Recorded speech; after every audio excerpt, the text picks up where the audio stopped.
I never thought I would become the kind of mother who interferes in her daughter's life. For 53 years, I had prided myself on being supportive but distant, loving but respectful of boundaries. I raised my children to be independent, to make their own choices, to learn from their own mistakes.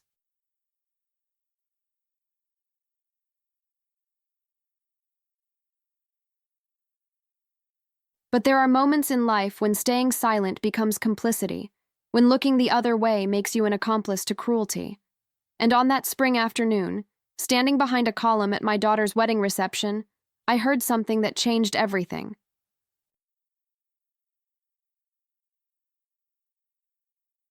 My name is Dorothy, and this is the story of how I saved my daughter from the biggest mistake of her life, even though she hated me for it at first.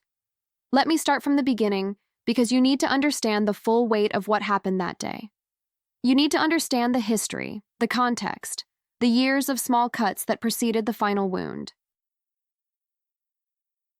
I grew up in a small town in Ohio, the daughter of a factory worker and a seamstress.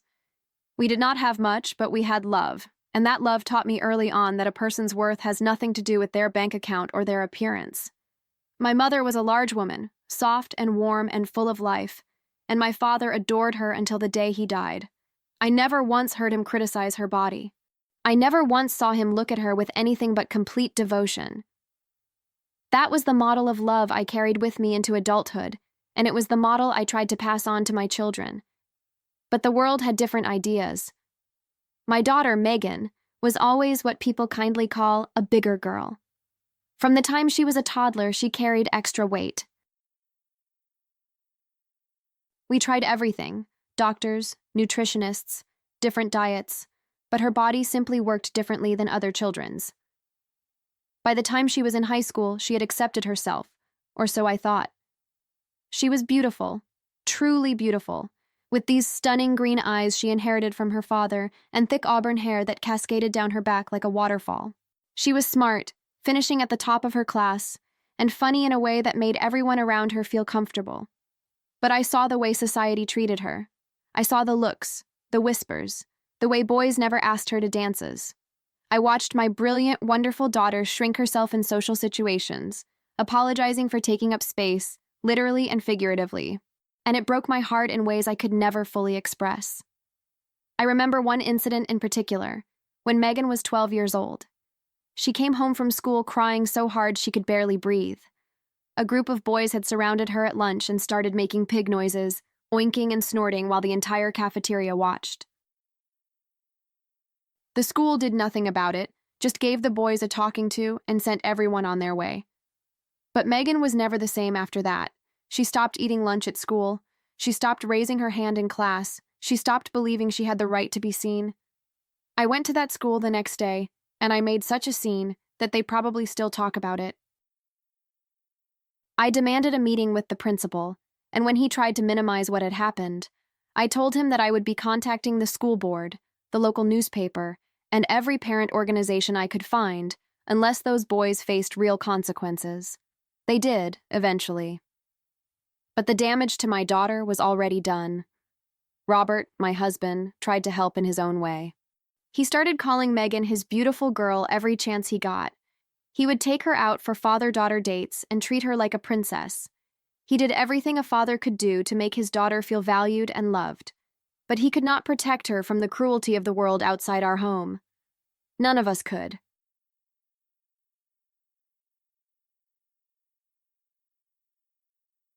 When she went off to college, she flourished academically, but struggled socially.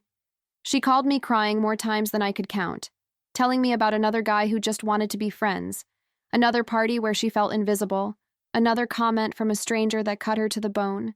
Megan said to me once, "Mom, do you think anyone will ever love me? Like, really love me?"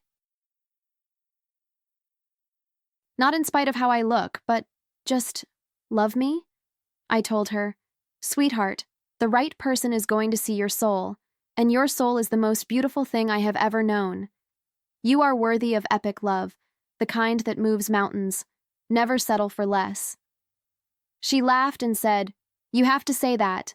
You are my mom." Maybe I did have to say it because I was her mom, but that did not make it any less true. After college, Megan moved to Portland for a job in marketing. She was good at it, really good, and within 5 years, she had worked her way up to a senior position at a respected firm. She bought her own condo, traveled, made friends, and built a life she could be proud of. I thought she was happy. I hoped she had made peace with herself. During those years, we would talk on the phone every Sunday, a tradition that we maintained no matter what. She told me about her work, about her friends, about the restaurants she had discovered and the hiking trails she had explored. But she rarely mentioned dating, and when I asked, she would change the subject with a practiced ease that told me more than any answer could.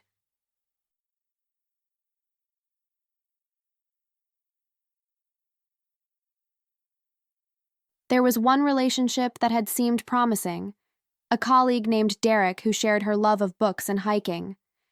They dated for almost a year, and I had allowed myself to hope. But then Megan called me one evening, her voice flat and empty, and told me it was over. Derek had told her he loved her personality, but he was not physically attracted to her. He hoped they could still be friends. Megan said, "He told me I would be perfect if I just lost 50 pounds. Like I am a house that needs renovations before it is ready for the market." I said, "That man is an idiot, and you deserve so much better." Megan said, "Maybe, but sometimes I think about it. Maybe if I just tried harder, if I just ate less and exercised more, if I just became someone different." I said, "Stop. Do not even finish that thought. You are not a before photo waiting to become an after. You are a complete, whole, beautiful human being right now, in this moment, exactly as you are. Any man who cannot see that does not deserve a single minute of your time." She did not believe me. I could hear it in her voice.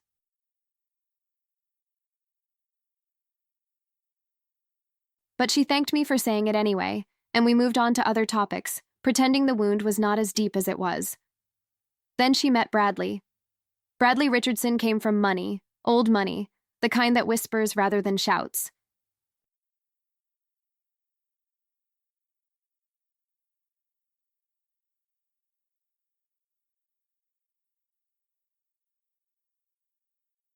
His family owned half the commercial real estate in downtown Portland, and he worked in his father's company, though from what I could gather, his job title was more about legacy than actual responsibility.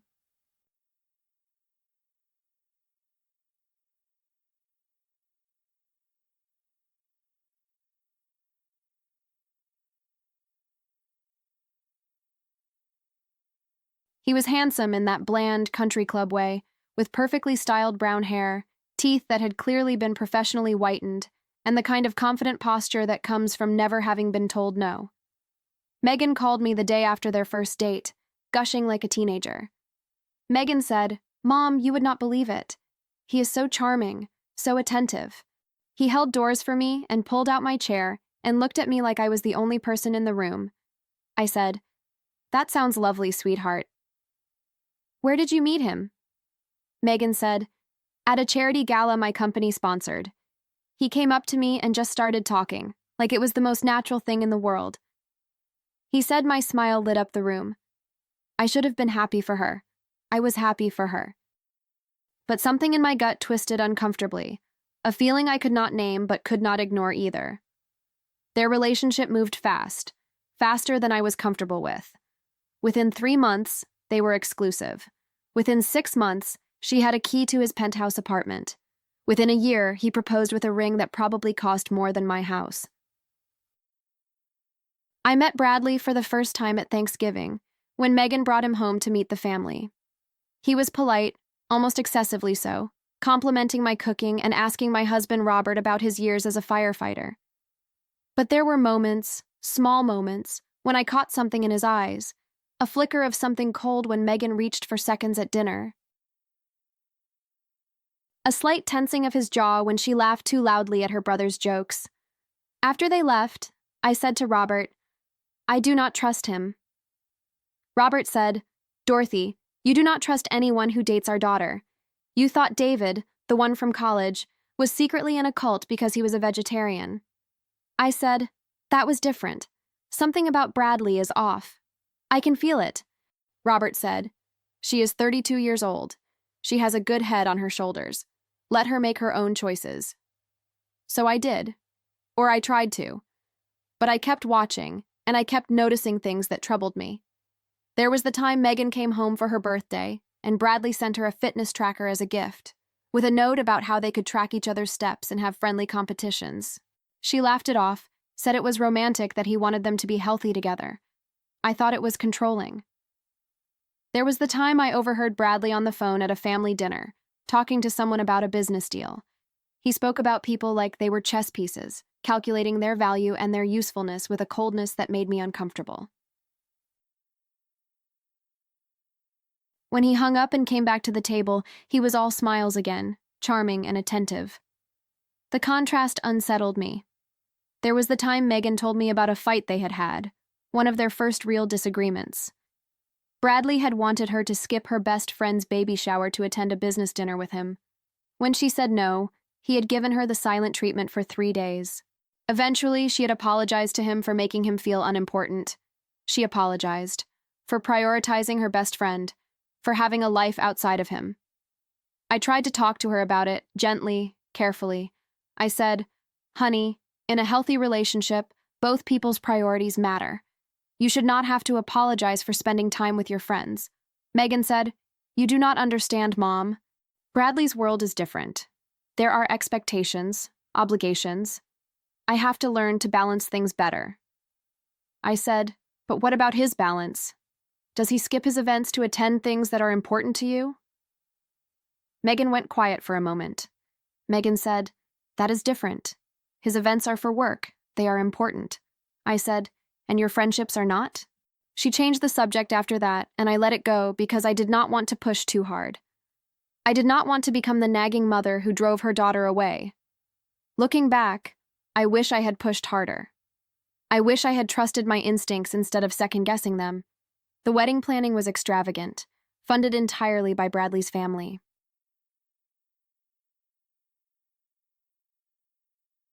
They wanted it at their estate in the Willamette Valley, a sprawling property with manicured gardens and a view of the mountains that looked like something from a magazine.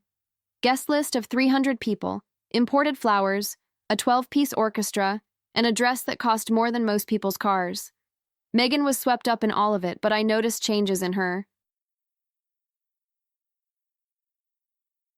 She started talking about her wedding diet constantly, about the personal trainer Bradley had hired for her, about the nutritionist who had put her on an 800-calorie-per-day plan. She looked exhausted, dark circles under her eyes that no amount of expensive concealer could hide.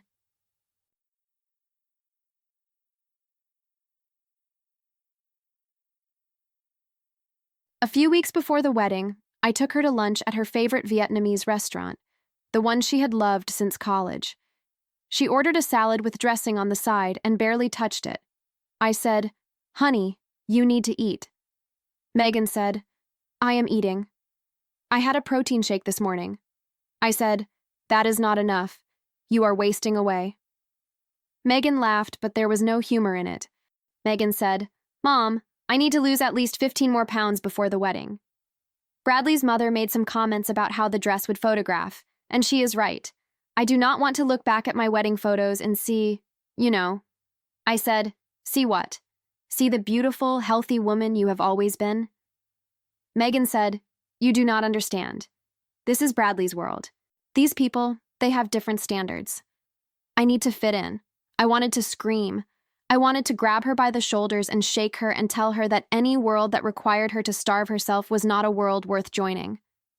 But I remembered Robert's words. I remembered my promise to let her make her own choices. So I said, "I just want you to be happy. That is all I have ever wanted." Megan said, "I am happy, Mom. I am marrying the man of my dreams. Everything is perfect." But her eyes told a different story. The wedding day arrived, the first Saturday of May, with perfect weather that seemed almost too convenient, as if Bradley's family had somehow bought that too. I woke up early in the guest room of their estate, my stomach churning with an anxiety I could not explain. The morning was a whirlwind of activity, hairstylists and makeup artists and photographers capturing every moment for what I assumed would be a very expensive wedding album. Megan looked stunning in her dress, a custom creation that had been fitted and refitted a dozen times to accommodate her weight loss.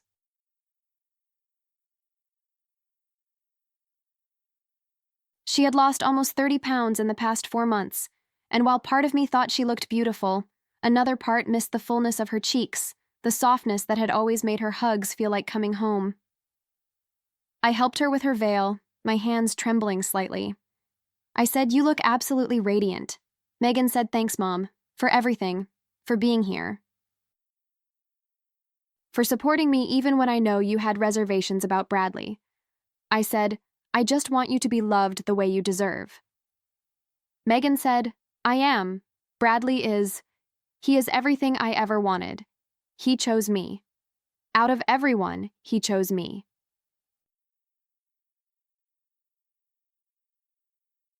Something about the way she said it, the emphasis on chose me, like she was still surprised, still grateful, still not quite believing her luck, made my heart ache.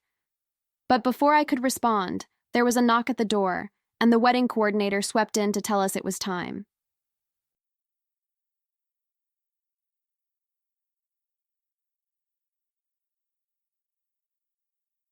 The ceremony was beautiful, objectively beautiful, with the mountains as a backdrop and flowers everywhere and music that swelled at all the right moments. Bradley looked confident and polished in his custom tuxedo. Megan walked down the aisle on Robert's arm, and I cried, because that is what mothers do at weddings.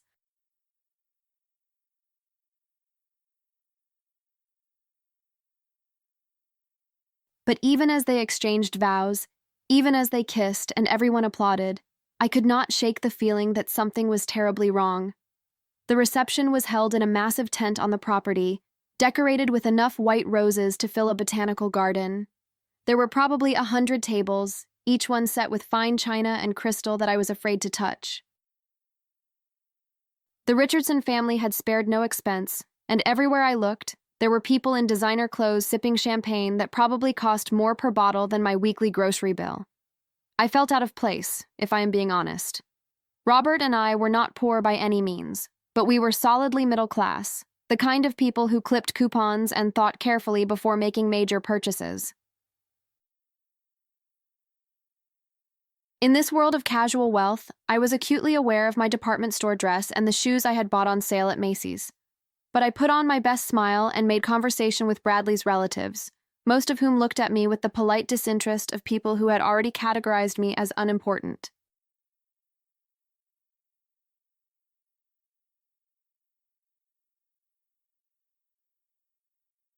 About 2 hours into the reception, after the dinner but before the cake cutting, I excused myself to find the restroom. The main facilities were occupied, so I wandered toward a smaller building at the edge of the tent, a sort of auxiliary structure that had been set up for the catering staff. That is when I heard them.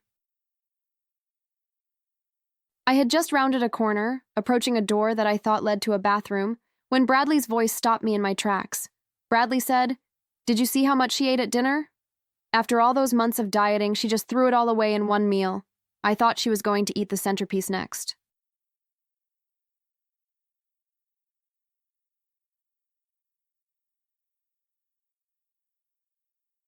There was laughter, male laughter, and I recognized the voice of Bradley's best man, a guy named Preston who had given a toast earlier about their fraternity days. Preston said, "Come on, man, it is her wedding day. Let her have a piece of bread." Bradley said, "You do not understand. I have spent the last year trying to make her presentable, and she still could not get below a size 12. Do you know how embarrassing that is?" My mother almost had a stroke when she saw the final dress fitting. My blood ran cold. I pressed myself against the wall, hidden by a large pillar, my heart pounding so hard I thought they might hear it. Preston said, "So why are you marrying her? I mean, you could have anyone. Remember Ashley from the club? She was all over you at the Christmas party." Bradley said, "Because Megan is useful. She has connections in the marketing world, and her company handles 3 of our biggest commercial properties. Plus, she is so grateful to be with someone like me that she will never question anything. She thinks she hit the jackpot. She will do whatever I want, whenever I want, and she will thank me for the privilege." Preston said, "That is cold, even for you." Bradley said, "It is practical, and honestly, the lights can be off." I just close my eyes and think about Ashley, They both laughed again, and I felt physically ill. Bradley continued, "The fat pig actually thinks I love her. Can you believe that? She looks at me with those cow eyes and tells me I am the best thing that ever happened to her. Meanwhile, I am counting down the days until I can install Ashley in a nice little apartment downtown. Megan will never know. She is too stupid and too insecure to ever suspect anything. I do not remember making the decision to move. One moment I was frozen against that pillar, and the next I was walking, not toward them, but away, back toward the main tent, my mind racing faster than my feet. Everything made sense now. The diets, the control, the way he looked at her, the way she always seemed to be apologizing for existing. My daughter was about to legally bind herself to a man who saw her as nothing more than a business transaction and a joke. I had two choices.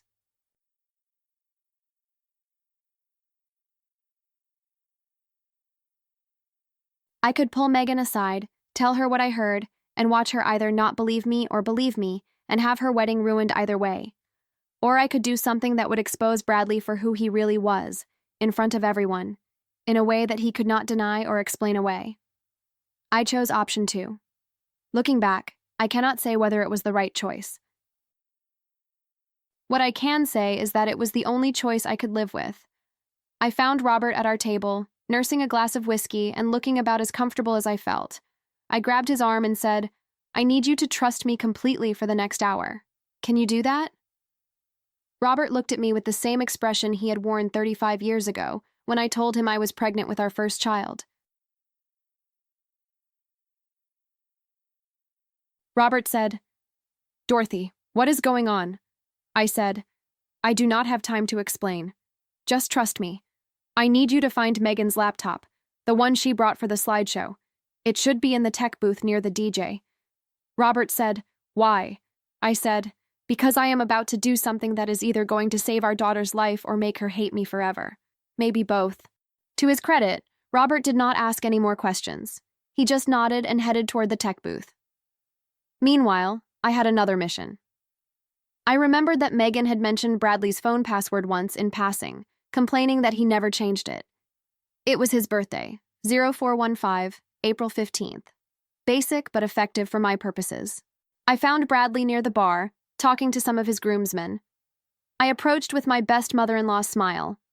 I said, "Bradley, sweetheart, I hate to bother you, but Megan needs you for some photos with the photographer. She is behind the main tent." Bradley said, "Right now? We are in the middle of something." I said, "The photographer has to leave soon for another event.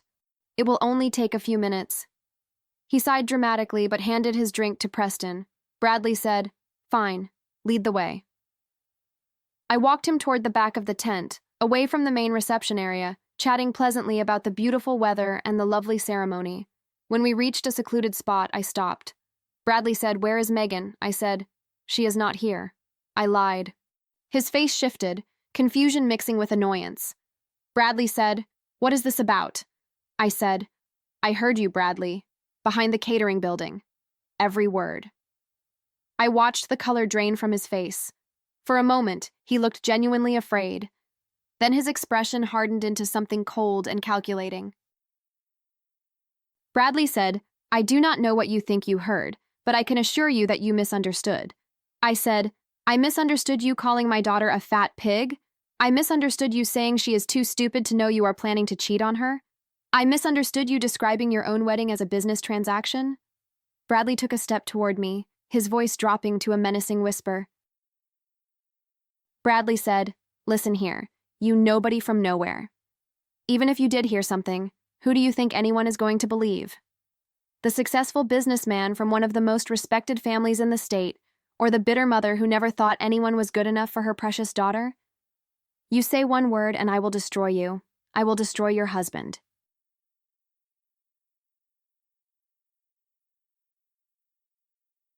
"I will destroy your whole pathetic family." His face was close to mine now, and I could see something in his eyes that I had only glimpsed before, a cruelty so deep and so casual that it took my breath away. This was who he really was. This was what my daughter had almost married without ever seeing the truth. I thought about all the women who had been in Megan's position throughout history. Women who had married men like Bradley and spent decades being diminished, controlled, manipulated. Women who had raised children in homes filled with coldness and contempt. Women who had lost themselves so gradually that they did not even notice until there was nothing left.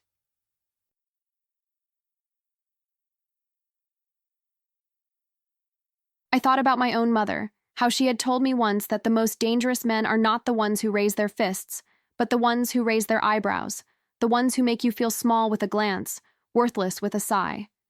Those men do not leave bruises, she said. They leave wounds that no one can see, wounds that never fully heal. Bradley was one of those men. And I was not going to let him have my daughter. I smiled. It was not a nice smile. I said, "You know what your problem is, Bradley? You underestimate people, especially women, especially mothers." Before he could respond, I walked away, leaving him standing there with his threats hanging in the air. The next 30 minutes were the longest of my life. I found Robert, who had successfully retrieved the laptop. I found the wedding coordinator, a frazzled woman named Heather, and told her there had been a change in the evening's program. I found the DJ and gave him very specific instructions.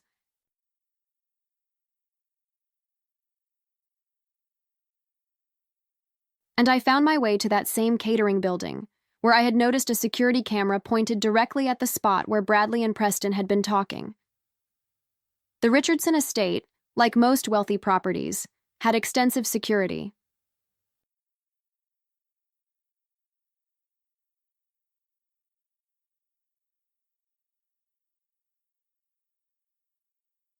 It took some convincing, but the head of security, a former cop named Marcus who seemed to have his own reservations about the Richardson family, agreed to pull the footage when I explained the situation. What he showed me confirmed everything I had heard, clear audio and video of Bradley and Preston, their words captured in digital clarity.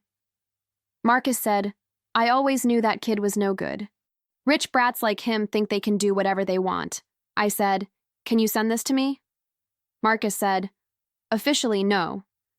Unofficially, my email might have a malfunction that causes certain files to forward to random addresses." I said, "I owe you more than I can ever repay." Marcus said, "Just give that monster what he deserves." By the time I returned to the reception, the video file was on my phone, and my phone was connected to the main projection system through Megan's laptop. All I had to do was press play. But first, I had to find my daughter. Megan was in the bridal suite, touching up her makeup before the cake cutting.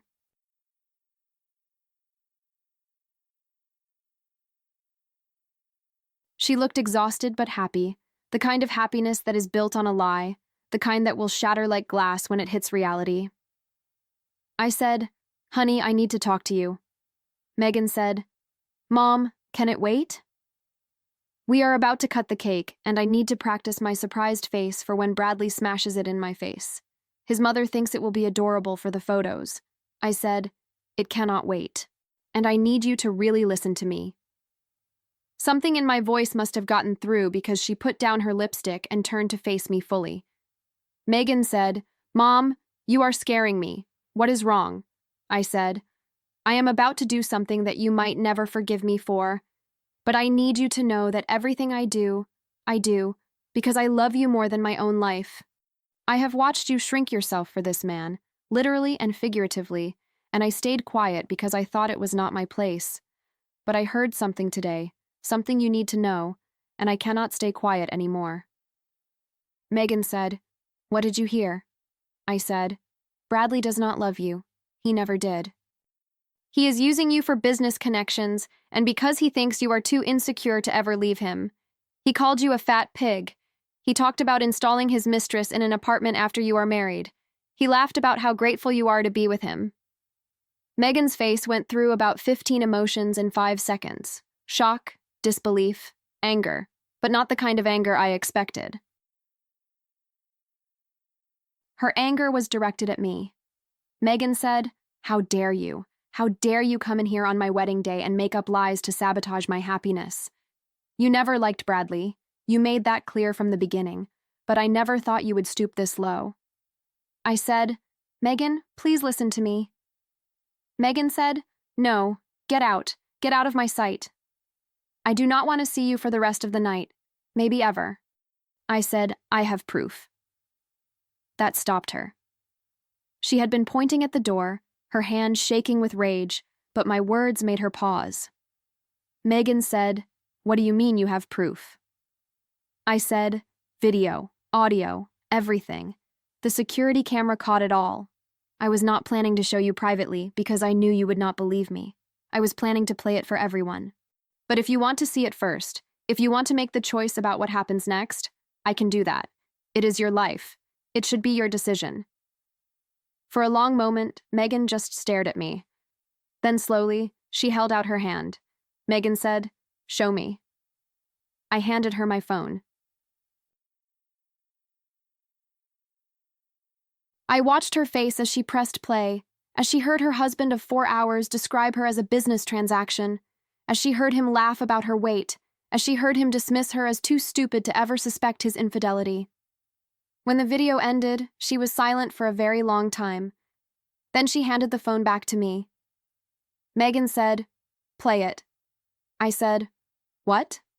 Megan said, "Play it for everyone. I want every single person at this reception to know exactly who Bradley Richardson really is." I said, "Are you sure? This is not something you can take back." Megan said, "Mom, I have spent my entire life apologizing for who I am. Apologizing for my body, apologizing for taking up space, apologizing for existing.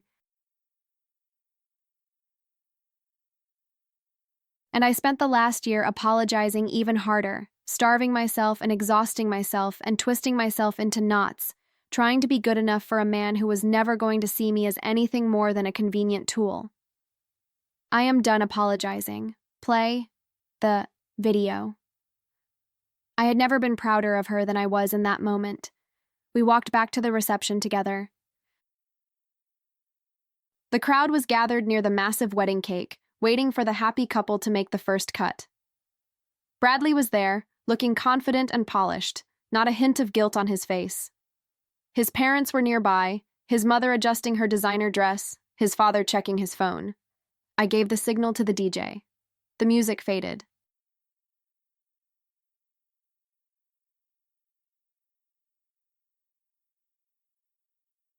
The screens that had been displaying a slideshow of Bradley and Megan's relationship flickered and changed. And then there it was, 30 feet wide and crystal clear, Bradley's face on the screen, his voice booming through the speakers. Bradley's voice said, "Did you see how much she ate at dinner? After all those months of dieting, she just threw it all away in one meal."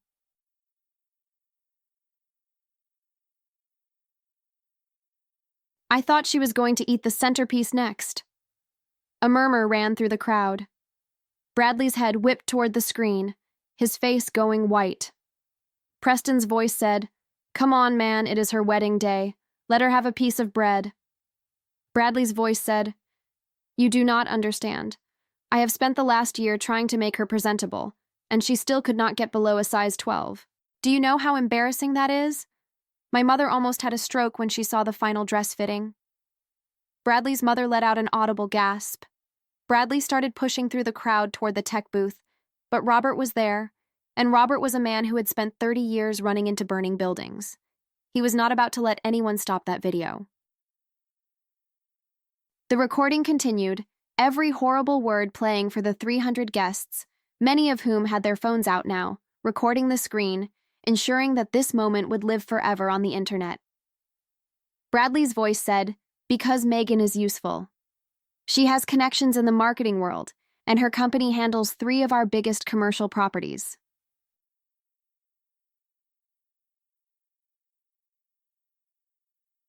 Plus, she is so grateful to be with someone like me that she will never question anything." I watched the faces in the crowd transform from confusion to shock to horror to anger. I watched Bradley's business associates exchange glances. I watched his mother sink into a chair, her face buried in her hands. Bradley's voice said, "The fat pig actually thinks I love her. Can you believe that?" That was the line that broke something in the room. There were gasps. There were shouts. There were people turning to stare at Bradley with undisguised contempt. His facade was crumbling in real time, and there was nothing he could do to stop it. The video ended. The screens went dark. And in the silence that followed, Megan's voice rang out clear and strong. Megan said, "I want everyone here to know that as of this moment, my marriage to Bradley Richardson is over. Our lawyers will be in contact about an annulment. And Bradley, if you ever come near me or my family again, I will make sure this video is played at every business meeting, every social event, every country club gathering for the rest of your pathetic life." Bradley finally found his voice. Bradley said, "You cannot do this. My family will destroy you. We will sue you for defamation, for invasion of privacy, for everything we can think of." Megan said, "Go ahead. I am sure the court will be very interested in hearing you explain how being caught telling the truth is defamation." She turned to face the crowd. Megan said, "I want to thank everyone for coming today. I am sorry that you had to witness this, but I am not sorry that it happened. Because for the first time in my life, I am not apologizing for existing.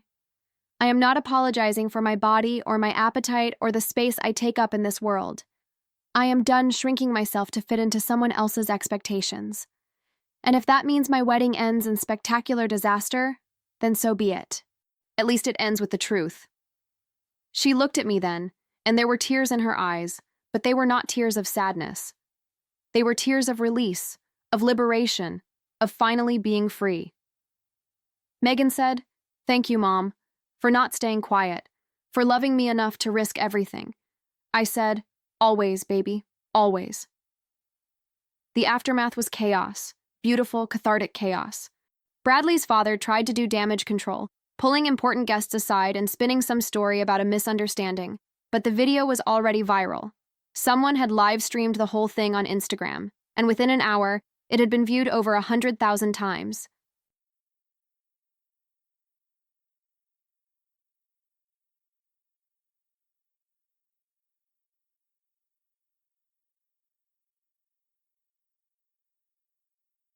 By the next morning, it was on news sites, complete with headlines about the wedding day betrayal and the bride's revenge.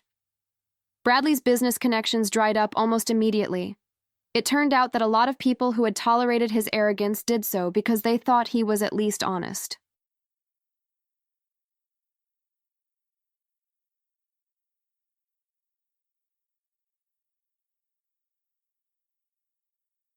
Finding out that he was willing to use marriage as a business strategy made them question every deal he had ever made. Within 6 months, he had been forced out of his family's company. His father cited personal reasons, but everyone knew the truth. The Richardson name, once synonymous with success and respectability, was now a punchline. I did not take pleasure in their downfall. That is not who I am. But I would be lying if I said I felt sorry for them. Bradley had made his choices, and those choices had consequences. That is how the world works. That is how the world should work. I heard occasional updates through the grapevine, the way you do in situations like this.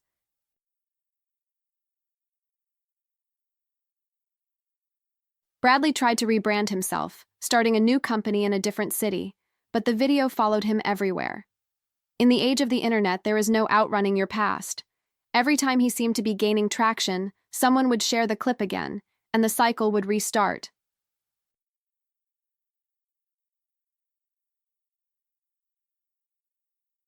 His mother, Margaret Richardson, apparently had what people politely call a nervous breakdown a few months after the wedding.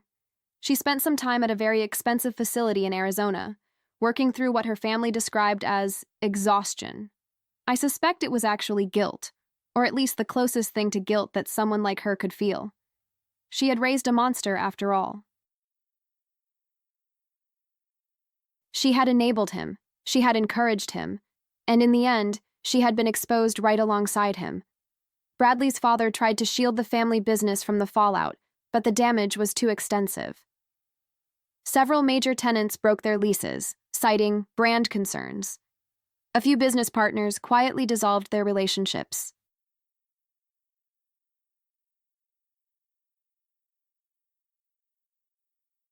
The Richardson empire did not crumble overnight, but it began a slow, steady decline that I imagine continues to this day.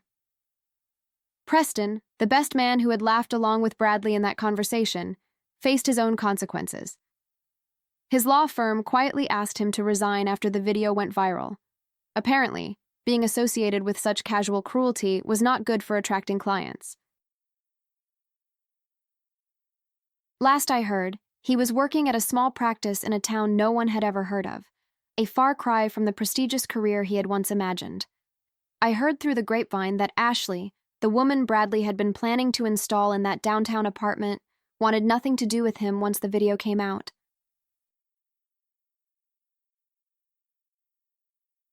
She was an aspiring social media influencer, and being associated with the most hated man on the internet was not exactly good for her brand.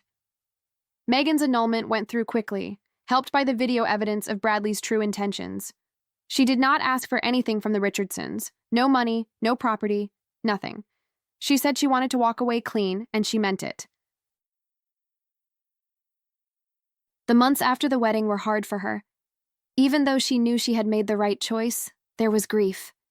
Grief for the relationship she thought she had. Grief for the future she had imagined. Grief for the time she had wasted trying to be someone she was not. But there was also healing. She started seeing a therapist, someone who specialized in helping people rebuild their self-worth after emotional abuse. The therapist, a woman named Dr.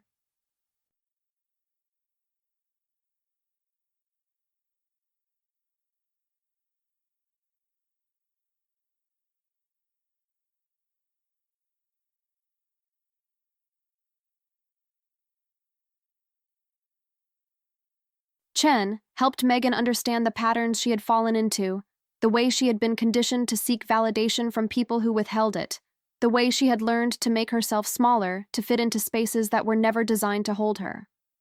Megan told me about one session that had been particularly transformative. Dr. Chen had asked her to make a list of all the things she had given up or changed about herself during her relationship with Bradley. The list had filled 3 pages. 3 pages of compromises, of sacrifices, of little deaths that had added up to a near-complete erasure of who she really was. Megan said, "When I looked at that list, I barely recognized the woman who had made all those choices. I kept thinking, who was that person? Why did she think so little of herself? And then I realized that I, was just trying to survive.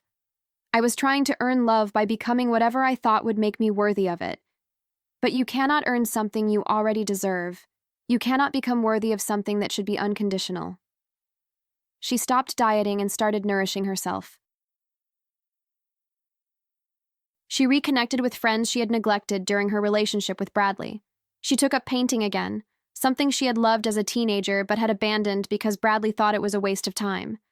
She adopted a cat named Biscuit, who was also on the bigger side, and who seemed to understand in the way that cats sometimes do, exactly when she needed comfort. And slowly, gradually, I watched my daughter come back to herself. Not the self she had been before Bradley, but a new self, a stronger self, a self that had walked through fire and emerged with the kind of wisdom that only comes from surviving the worst. One evening, about 8 months after the wedding, she came over for dinner. Robert was grilling steaks, and we were sitting on the porch, watching the sunset paint the sky in shades of orange and pink. Megan said, "Mom, I never properly apologized to you." I said, "For what?" Megan said, "For not believing you at first, for being so angry when you tried to tell me the truth. For all those times I defended Bradley when you had concerns. You saw what I could not see, or maybe what I did not want to see, and instead of listening, I pushed you away. I said, 'Sweetheart, you were in love.' Or you thought you were. Love makes us blind to things we do not want to see."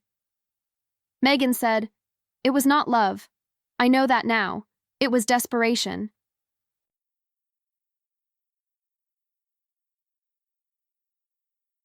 I was so convinced that no one would ever want me, that I grabbed onto the first person who showed interest, and I held on even when every sign told me to let go.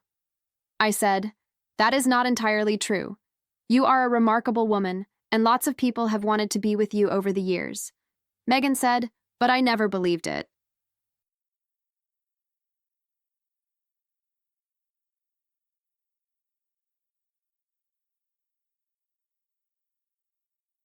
I always thought they were settling, or they had some ulterior motive, or they would eventually realize they could do better.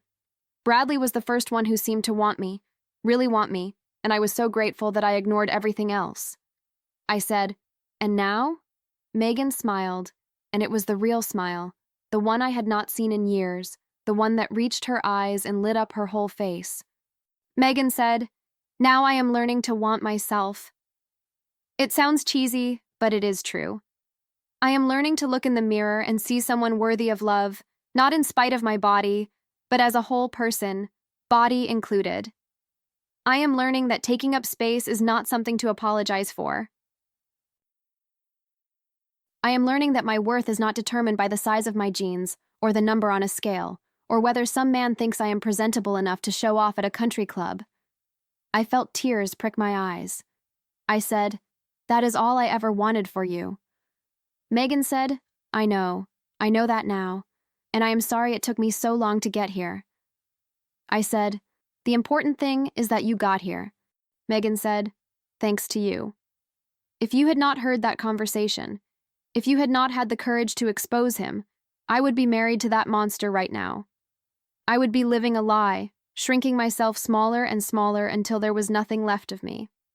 I said, you would have figured it out eventually. You are too smart not to. Megan said, maybe, but maybe not in time. Maybe I would have had kids with him first, made everything more complicated. Maybe I would have wasted 20 years instead of 2. You saved me, Mom. You saved my life. I reached over and took her hand. I said, that is what mothers do. A year passed, then another. Megan's career continued to flourish.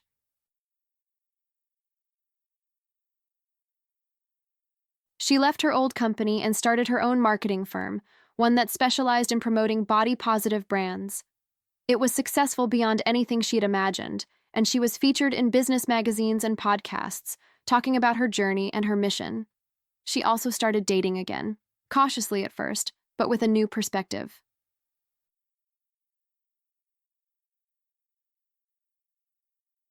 She told me that she had stopped looking for someone to complete her and started looking for someone to complement her. The difference, she said, was everything.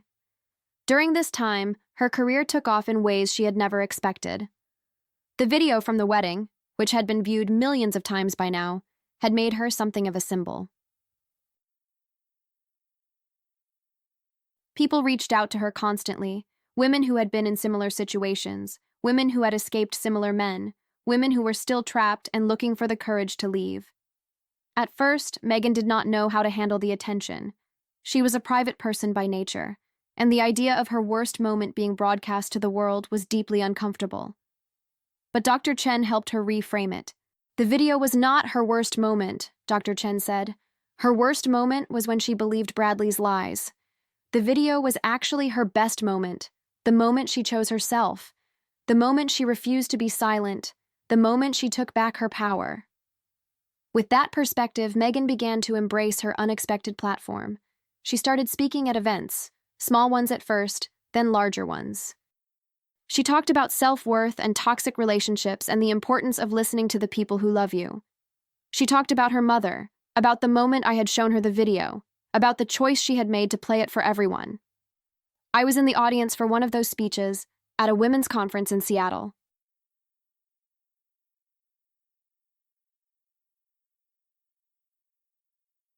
Watching my daughter stand on that stage, confident and powerful and completely herself, was one of the proudest moments of my life. Megan said to the audience, "My mother is here tonight. She is right there in the 3rd row, and I want everyone to know that I would not be standing here if it were not for her. She saw what I could not see. She fought for me when I did not know how to fight for myself. And when I finally found my own strength, it was because she had shown me what strength looked like. So if there is anyone here tonight who is in a situation like I was, who feels trapped or diminished or unseen, I want you to know that it is possible to escape. It is possible to rebuild. And if you are lucky enough to have someone in your life who loves you unconditionally, someone who will fight for you even when you cannot fight for yourself, hold on to that person. Let them help you. Let them love you. That is not weakness. That is wisdom. The audience gave me a standing ovation. I cried so hard that Robert had to hand me his handkerchief. And then she met James. James Murphy was nothing like Bradley. He was a high school English teacher who coached the debate team and spent his summers volunteering at literacy programs. He drove a 10-year-old Honda and wore clothes that had clearly been chosen for comfort rather than status.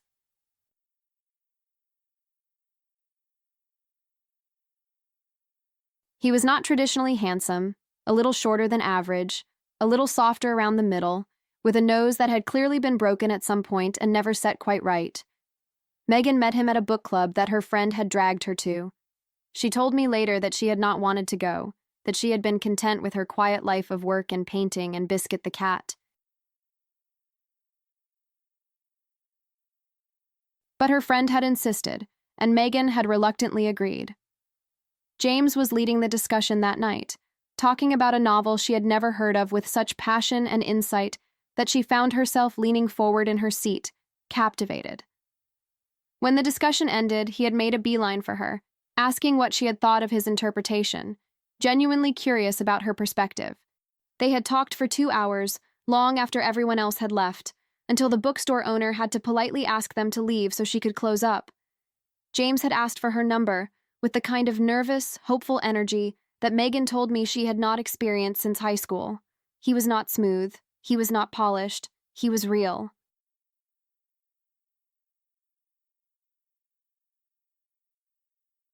Their first date was at a cheap taco truck that James swore had the best carnitas in the city. He was right. They sat on a park bench and ate tacos with their hands and talked about everything and nothing, and when Megan got hot sauce on her chin, he wiped it away gently and said she looked beautiful with or without condiment accessories. It was such a small thing, such a silly thing. But Megan told me it was the moment she knew he was different, because Bradley would have been embarrassed. Bradley would have made a comment about being more careful, about presentation, about what people might think. James just saw a person he liked who had hot sauce on her chin, and he thought it was charming. But when he looked at Megan, his whole face transformed into something beautiful.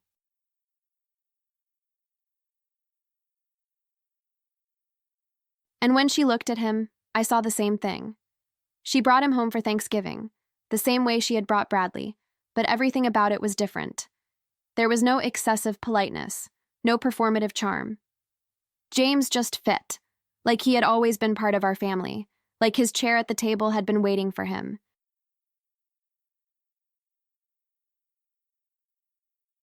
At one point, I found him in the kitchen, helping Robert with the dishes because he had insisted.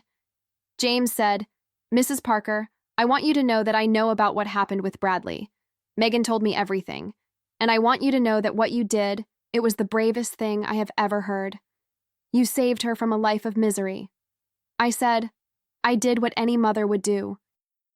James said, "No, you did not. A lot of mothers would have stayed quiet, would have worried about causing a scene, would have convinced themselves it was not their place to interfere. You chose to fight for your daughter even when it might have cost you your relationship with her. That takes incredible courage." I said, "I almost did stay quiet." The thought crossed my mind. James said, "But you did not, and that is what matters." I said, "Can I ask you something, James?" James said, "Of course." I said, "Why Megan? I mean, she is wonderful, obviously, but I have seen the way some men look at her, the way they dismiss her because of her size. What made you different?" James was quiet for a moment, his hands still in the soapy water. James said, "When I was 15, my mother died. Cancer. I watched her waste away over the course of a year, getting thinner and thinner until she was just a shadow of herself. Everyone kept telling her how good she looked, how the weight loss was a silver lining, how she had finally achieved the body society said she should have. And all I could think was that they were celebrating her dying." His voice caught, and he cleared his throat. James said, "After that, I could never look at bodies the same way. I learned that health is not a size, that worth is not a number, that the people who reduce others to their appearance are missing the whole point of being human."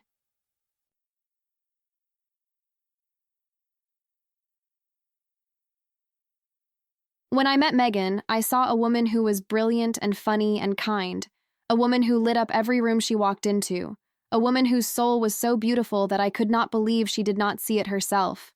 Her body, I noticed. Of course I noticed. But it was just part of the whole package, not a flaw to overlook or a barrier to overcome. It was part of who she was, and who she was perfect. I dried my hands on a towel and hugged him. This man I had just met who somehow understood my daughter better than anyone ever had. I said, "You are going to make me cry, and I still have to pretend to be surprised when Robert brings out the pie." James laughed. James said, "Your secret is safe with me." Megan and James got engaged the following spring. It was nothing like the Bradley proposal. No elaborate setup, no expensive ring, just a quiet evening at home and a simple question and a yes that carried more certainty than anything Megan had ever said before. The wedding was small, just family and close friends, held in Robert's and my backyard under a tent we had rented from the local party supply store. Megan wore a dress she had found at a vintage shop, cream-colored and beautiful, and perfectly her. There was no diet, no personal trainer, no pressure to be anything other than who she was. I did her makeup myself, the way I had when she was a little girl playing dress-up. I said, "You look beautiful." Megan said, "I feel beautiful. For the first time in my life, I really, truly feel beautiful." I said, "You always were. You just had to learn to see it." Megan said, "Thanks to you." I thought about the contrast between this moment and the same moment 3 years earlier, when I had stood behind Megan in Bradley's family estate, watching her shrink into a dress that had been fitted and refitted to accommodate her starvation.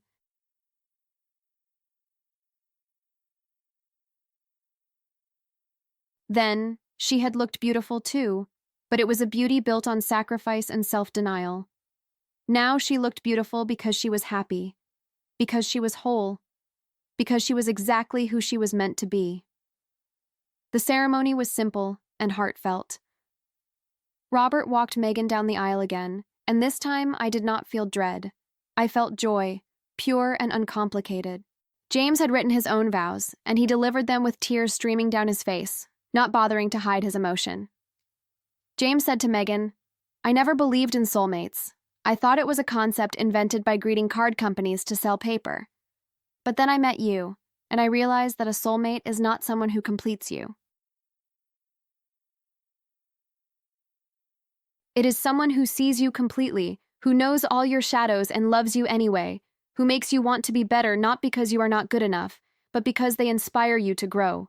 You inspire me every day, Megan. You inspire me with your strength, your kindness, your resilience."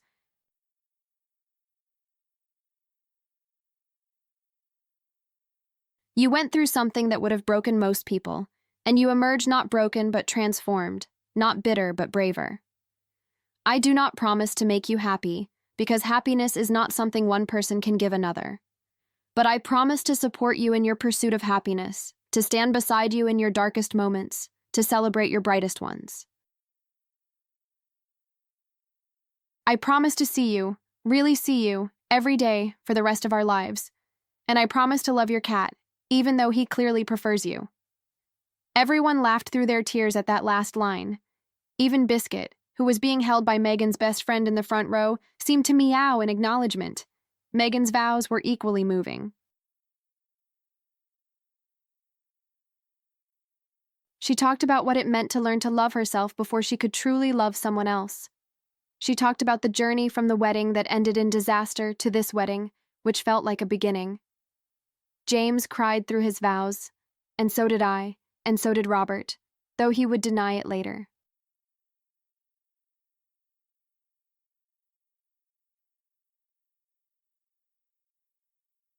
Megan's voice was steady and strong as she promised to love James, to support him, to build a life with him based on honesty and respect and genuine partnership. At the reception, such as it was, with a potluck dinner and a playlist instead of an orchestra, Megan stood up to make a toast. Megan said, "When I was a little girl, I dreamed of my wedding day. I imagined a fairy tale, a prince who would sweep me off my feet and tell me I was perfect just the way I was.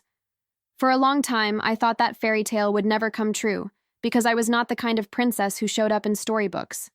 I was too big, too loud, too much." She paused, and I saw her eyes find mine. Megan said, "But I had something better than a fairy tale.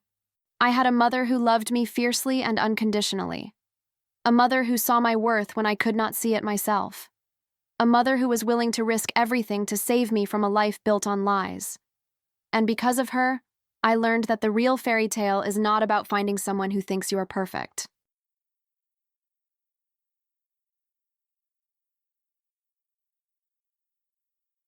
It is about finding someone who loves your imperfections, who celebrates your reality, who chooses you every single day, not in spite of who you are, but because of who you are.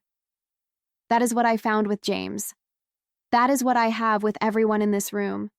And that, I now understand, is the only happy ending that matters." She raised her glass. Megan said, "To real love, to honest love. To love that does not require us to shrink."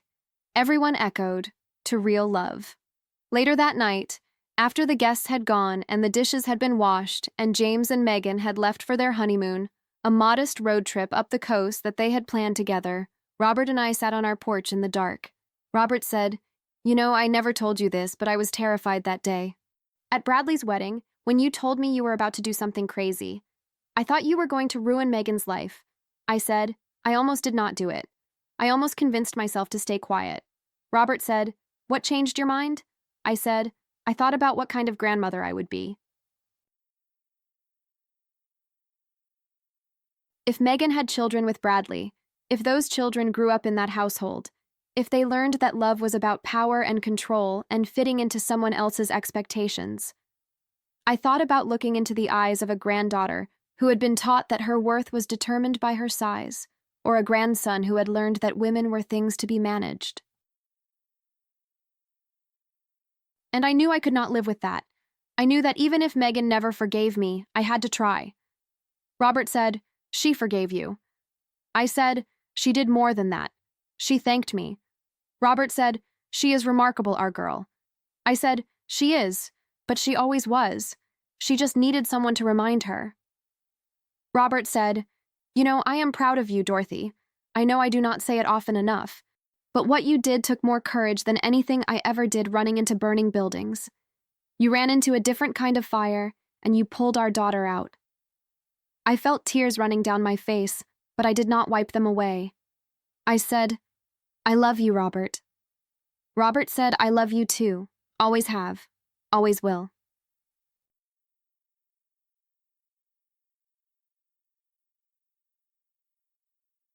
We sat there in the darkness, holding hands, listening to the crickets and the distant sound of traffic, and I thought about the journey that had led us here. The fear and the doubt, and the moments when I was certain I had made a terrible mistake. The pain of watching my daughter grieve a relationship that was never real.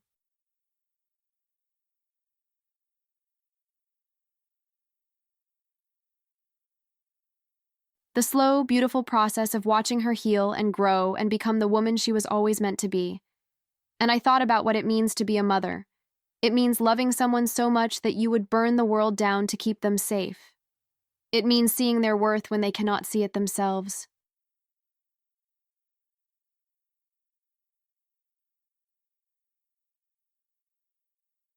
It means making hard choices and taking unpopular stances and sometimes being the villain in your own child's story, at least for a while. But it also means getting to watch them rise. It means being there when they find their strength.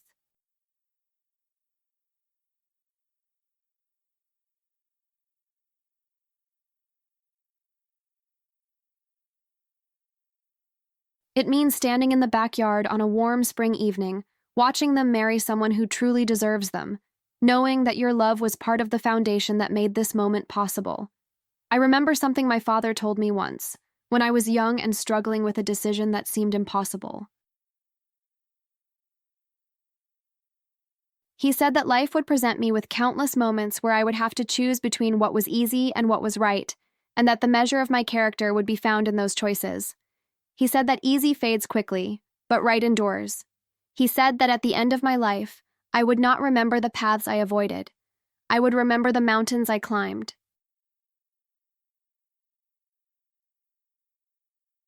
I think about those words a lot. I think about them when I look at my daughter, thriving and happy, and raising a child who will never know the pain of feeling unworthy. I think about them when I hold Hope on my lap and tell her stories about princesses who saved themselves.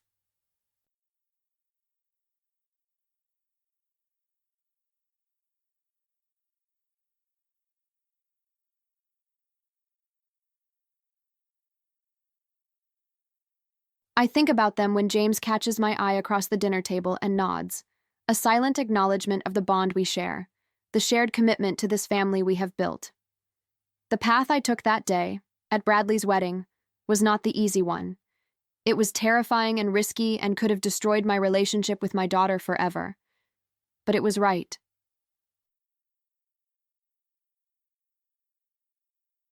It was so fundamentally right that even now, years later, I feel the truth of it in my bones.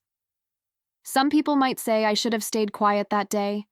Some people might say it was not my place, that Megan was an adult, that she had the right to make her own mistakes. And maybe they are right. Maybe in a different world, a different situation, I would have chosen differently. But in this world, in this situation, I chose to speak. I chose to act. I chose to be the mother my daughter needed, even when she did not know she needed me. And every day, when I see her face light up with genuine happiness, when I hear her laugh without apology, when I watch her take up all the space she deserves in this world, I know I made the right choice. That is the thing about motherhood that no one tells you. It is not about being perfect. It is not about having all the answers or never making mistakes. It is about showing up, again and again, in whatever way your child needs. Sometimes that means comfort. Sometimes that means advice.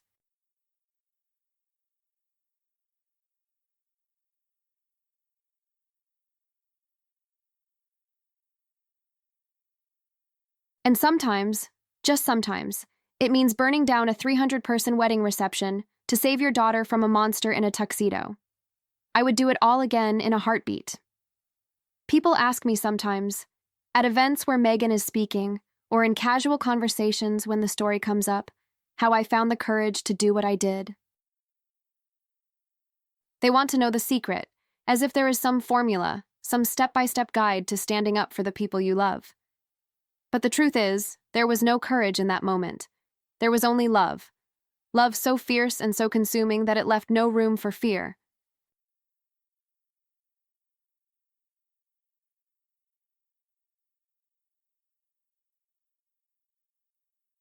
Love that said, I would rather have my daughter hate me for a lifetime than watch her spend a lifetime being hated by someone who promised to love her. I think about my own mother a lot these days. She died when Megan was just 5 years old, taken by a stroke that came without warning. She never got to see her granddaughter grow up. She never got to see the woman Megan would become. But I feel her presence sometimes, especially in moments like this, when I am sitting on my porch watching the sunset and thinking about all the ways love passes from one generation to the next. My mother taught me that strength is not about being loud or aggressive. Strength is about knowing who you are and refusing to let anyone diminish you. Strength is about standing up for the people you love, even when it would be easier to stay silent. Strength is about believing in your own worth and passing that belief on to your children. I tried to teach Megan those lessons, but life got in the way. Society got in the way.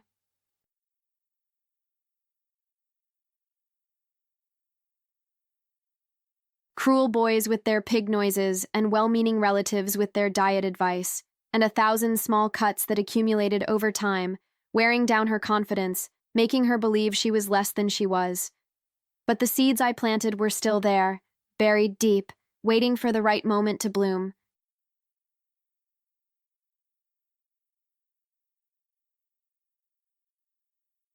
And when that moment came, at her wedding reception, When she watched the man she had married reveal his true self, those seeds finally broke through the surface. She found her strength that day. Not borrowed strength, not my strength, but her own. She had always had it inside her. She just needed someone to remind her it was there. Megan and James are expecting their first child now, a girl. They have already decided on a name, Hope. Because that is what Megan found again after Bradley. Hope for the future, hope for herself, hope that she was worthy of real love. When Megan told me she was pregnant, she said something that I will carry with me for the rest of my life. Megan said, "Mom, I am going to raise this little girl to know her worth. I am going to tell her every day that she is enough, exactly as she is. I am going to teach her that her body is a home, not a project. And if anyone ever tries to make her feel small, I am going to be just like you. I am going to fight for her with everything I have." I said, "She is lucky to have you as her mother." Megan said, "I learned from the best." And so the story continues, not ending but evolving. One generation of love teaching the next. My mother loved me fiercely, and I loved Megan fiercely, and she will love Hope fiercely, and someday Hope will love her own children fiercely.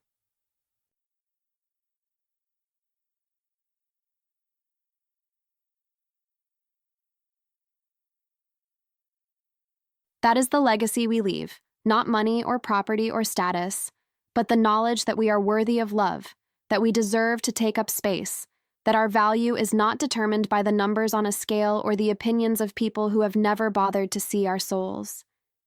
If you are reading this or listening to this, I want you to know something. Whatever you are going through, whatever voice in your head tells you that you are not enough, that voice is lying. You are enough. You have always been enough. And somewhere out there, there is someone who sees your worth, even if you cannot see it yourself. Find those people, hold on to them, and when the time comes, be that person for someone else. I know this story might seem like it has a fairy tale ending, and maybe in some ways it does. The monster was defeated. The princess found her true love. The kingdom was restored to peace and happiness. But real life is messier than fairy tales. The scars from Bradley's cruelty did not disappear overnight. Megan still has moments even now when the old doubts creep back in. She still sometimes catches herself apologizing for existing, taking up space, having needs. The difference is that now she recognizes those moments for what they are. She can step back and remind herself that those voices are liars, echoes of a past she has escaped. And she has James, who notices when the clouds roll in and knows exactly how to help her find the sunlight again. She has me and Robert, always ready with a home-cooked meal and a listening ear. She has her friends and her therapist and her cat and her painting. She has a whole arsenal of love and support to draw from when the old battles threaten to resurface. That is what I want people to take from this story. Not that love conquers all, because that is too simplistic. Not that justice always prevails, because we know that is not always true. But that healing is possible, that growth is possible, that even after the worst betrayals, even after the deepest wounds, there is a path forward. And sometimes that path begins with one person who loves you enough to speak the truth, even when the truth is hard to hear. That is what love is. That is what family is. That is what it means to be human. And that, I think, is the only story worth telling. 3 years have passed since Hope was born. She is the light of all our lives, a curious, spirited child with her mother's green eyes and her father's gentle nature. She laughs easily and loves completely, and she has never once been made to feel that she takes up too much space. Last week, Megan and James brought her over for Sunday dinner. It has become a tradition, these family gatherings, something that started small and grew into a cornerstone of our lives. Robert makes his famous roast. I bake whatever dessert Hope has requested that week, and we spend hours around the table, talking and laughing and simply being together. After dinner, while James and Robert were in the living room watching some sports game, Megan found me in the kitchen, loading the dishwasher. Megan said, "Mom, can I ask you something?" I said, "Of course, sweetheart. Anything." Megan said, "Do you ever regret it? What you did at my wedding? Do you ever wonder if there was a better way?" I thought about it for a moment, really thought about it, turning the question over in my mind like a stone I had picked up from a riverbed. I said, "I think about it sometimes, mostly late at night, when I cannot sleep. I think about all the ways it could have gone wrong. If the security guard had refused to help, if the video had not been clear enough.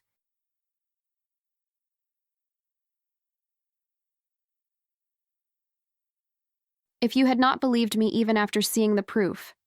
There were so many variables, so many moments where everything could have fallen apart." Megan said, "But do you regret it?" I said, "Not for a single second. Because when I look at your life now, when I see you and James and Hope, when I see how happy you are, how whole, I know that whatever risk I took was worth it 1,000 times over. I would do it all again, exactly the same way, without hesitation." Megan was quiet for a moment, drying a pan with a dish towel. Megan said, "I have been thinking about writing about it. My experience with Bradley, I mean. Not just what happened at the wedding, but everything before. The dieting, the self-doubt, the way I let him make me feel small."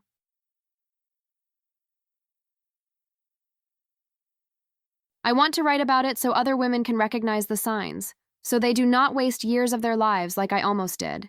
I said, "I think that is a wonderful idea." Megan said, "It is terrifying, putting something that personal out into the world. But I keep thinking about what you said to me once, years ago.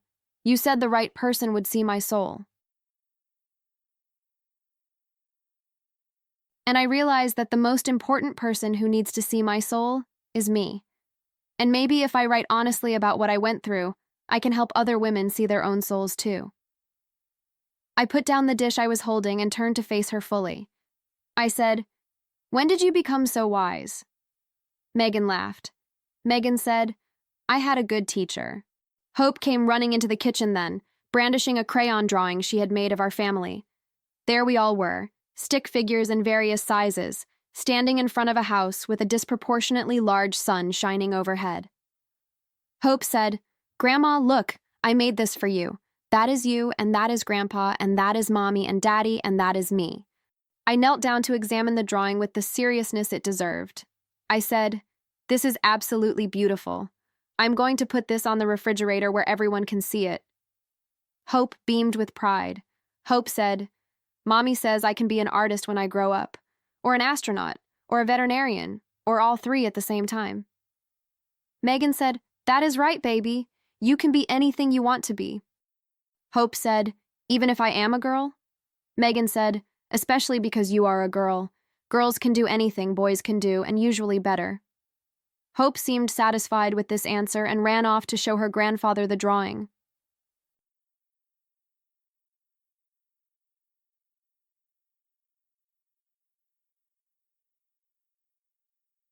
Megan and I exchanged a look, the kind of look that passes between mothers and daughters who have been through something together, who understand each other in ways that words cannot fully capture.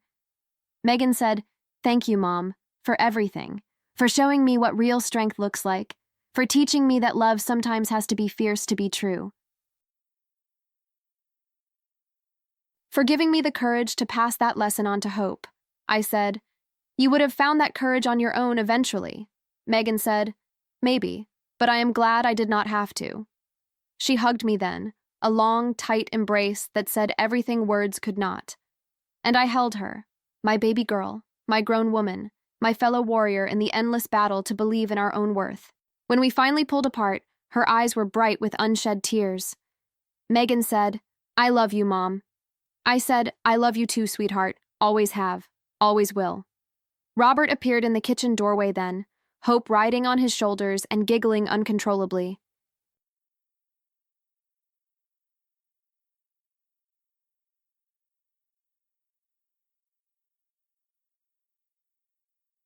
Robert said, "I hate to break up this moment, but someone has requested ice cream, and I have been informed that grandmas are the official ice cream scoopers in this family."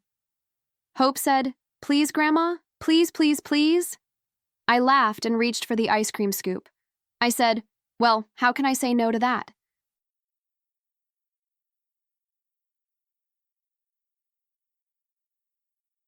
As I scooped ice cream into bowls, surrounded by the people I loved most in the world, I thought about the long and winding road that had led us here. The pain and the doubt, the moments of fear and the leaps of faith, the wedding that ended in disaster and the marriage that began in love.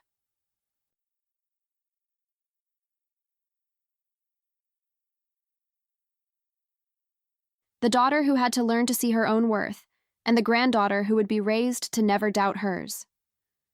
Life does not follow a straight line. It curves and bends and sometimes loops back on itself. There are detours and dead ends, wrong turns and unexpected destinations.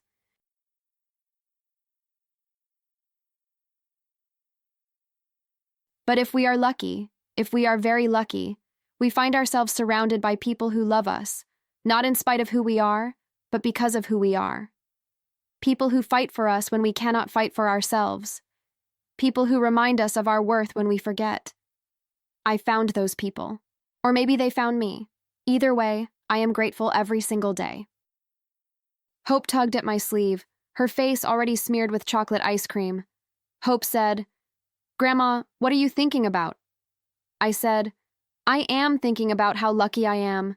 Hope said, "Because of ice cream?" I laughed. I said, "Yes, partly because of ice cream, but mostly because of you, and your mommy, and your daddy, and your grandpa. Mostly because of love." Hope considered this for a moment with the serious expression of a 3-year-old grappling with a big concept. Hope said, "I am lucky too, because I have the best family in the whole entire world." I said, "You know what? I think you are absolutely right."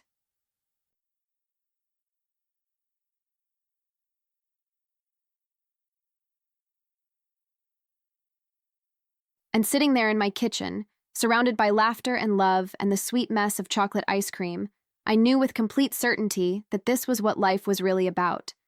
Not the perfect moments, not the grand gestures, but the ordinary, everyday miracle of being surrounded by people who see us, truly see us, and love us anyway. That is the story I wanted to tell. Not just about a wedding gone wrong, but about what came after. The healing and the growth, the second chances and the new beginnings. The grandmother who took a risk, and the mother who found her strength, and the little girl who will grow up knowing she is enough. It is a story about love, fierce and unconditional and sometimes terrifying in its intensity. It is a story about family, messy and complicated, and ultimately the most important thing we will ever have. And it is a story about worth, the kind that cannot be measured in pounds or sizes or bank accounts, the kind that lives in our souls and shines out through our eyes when we finally learn to see ourselves the way the people who love us see us. I am Dorothy Parker. I am 58 years old. I am a wife, a mother, and a grandmother. And 3 years ago, I stood up at my daughter's wedding and did something that changed all of our lives forever. I do not regret it, not for a single second. Because in the end, that is what mothers do. We fight for our children. We protect them from monsters, even when those monsters come disguised as princes. We believe in their worth when they cannot believe in themselves, and we love them, fiercely and unconditionally and with everything we have. Always. Always. Always. That is my story. That is our story, and I am grateful every single day that I get to tell it. Sometimes, late at night, when sleep eludes me, I think about all the parallel lives we might have lived. I think about the version of Dorothy who stayed silent at that wedding, who convinced herself it was not her place to interfere. I think about the version of Megan who spent years, maybe decades, slowly being diminished by a man who saw her as nothing more than a useful tool. I think about the children she might have had with him, raised in a household where love was conditional and worth was measured in pounds. And I am grateful, so deeply grateful, that those are not our lives. Instead, this is our life. Sunday dinners and holiday gatherings and ordinary Tuesday evenings when someone stops by just because. Phone calls that last for hours and text messages that say nothing more than, "I love you," and hugs that linger a little longer than necessary because we have learned not to take moments for granted. This is our life. Hope, learning to read, sounding out words with fierce concentration, and celebrating every small victory. James teaching her to ride a bike, patient and encouraging, celebrating her wobbles as much as her successes. Megan painting in her home studio, her walls covered with canvases that tell stories of transformation and growth. This is our life, Robert and I, growing older together, our love deepened by the trials we have faced and the victories we have celebrated. We have seen our share of darkness, but we have also seen light, so much light, streaming through the windows of a life well lived. I do not know what the future holds. None of us do. But I know that whatever comes, we will face it together. As a family, as a team, as people who have learned, sometimes the hard way, that love is not just a feeling.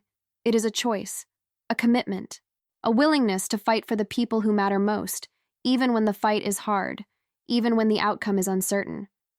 That is what I did on that spring afternoon at my daughter's wedding. I fought for her, and I would do it again, 1,000 times over, without hesitation. Because that is what love is. That is what family is. That is what it means to be human. And that, I think, is the only story worth telling.